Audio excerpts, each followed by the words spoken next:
Friday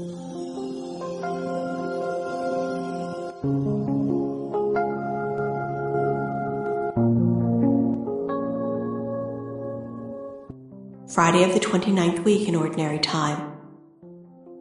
A reading from the letter of St. Paul to the Romans. Brothers and sisters, I know that good does not dwell in me, that is, in my flesh. The willing is ready at hand, but doing the good is not. For I do not do the good I want, but I do the evil I do not want.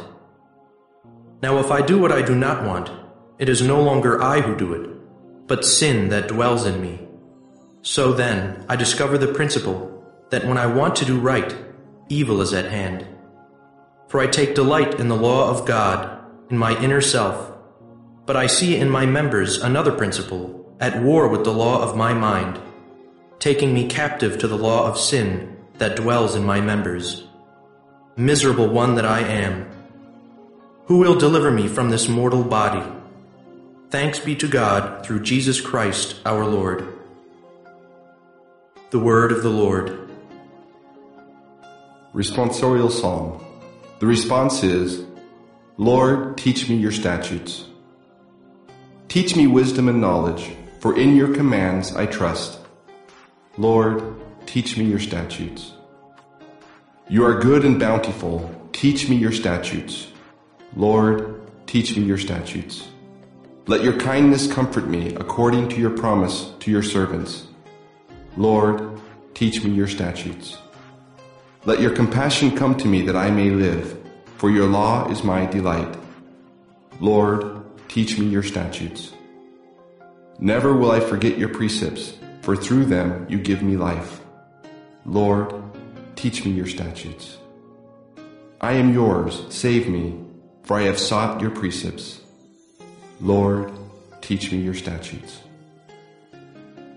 A reading from the Holy Gospel according to Luke.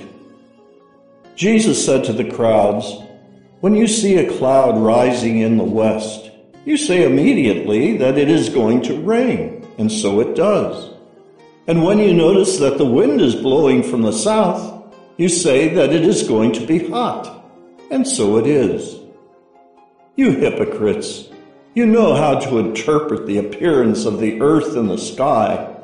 Why do you not know how to interpret the present time? Why do you not judge for yourselves what is right? If you are to go with your opponent before a magistrate, make an effort to settle the matter on the way. Otherwise your opponent will turn you over to the judge, and the judge hand you over to the constable, and the constable throw you into prison. I say to you, you will not be released until you have paid the last penny." The Gospel of the Lord. The first reading comes from the letter to the Romans, chapter 7, verses 18 to 25. In this passage from Romans, Paul speaks about the fact that he recognizes the temptation that comes from within him, that sin is living in him, temptation, and therefore when he wants to do what's good, he doesn't have the strength.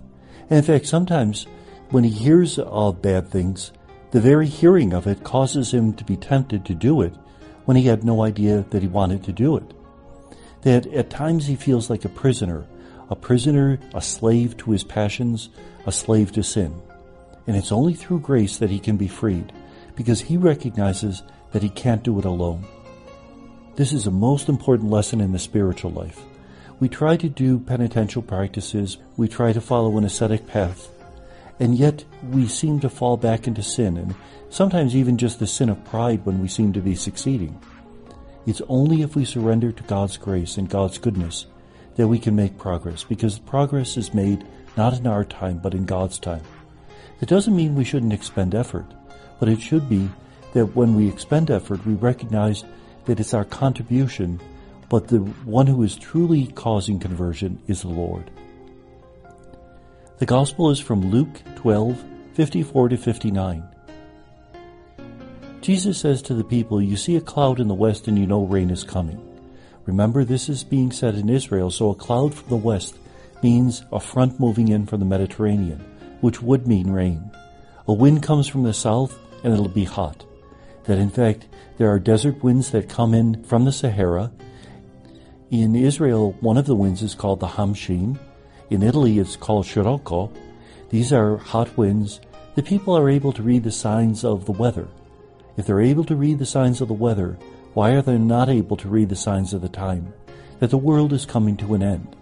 And by saying the world's coming to an end, it doesn't necessarily mean the end of the entire world. It could just be the end of our world. We're all growing a little bit older. We see gray hair on our head. We have aches and pains.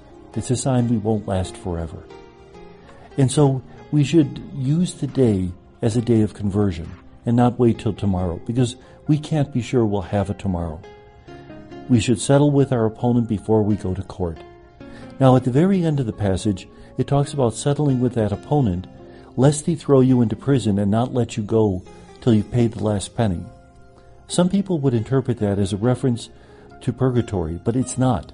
Because remember, Jesus has paid the price of our sin. Purgatory is not paying the price of our sin as much as a purification of the selfishness and the hurt that we brought into our life through our sin. The sin has been forgiven, but we still have the consequences of that sin in our heart, and that has to be healed through the overwhelming love of God. So purgatory is a crucible of purification, much, much more than a punishment. And may God bless us.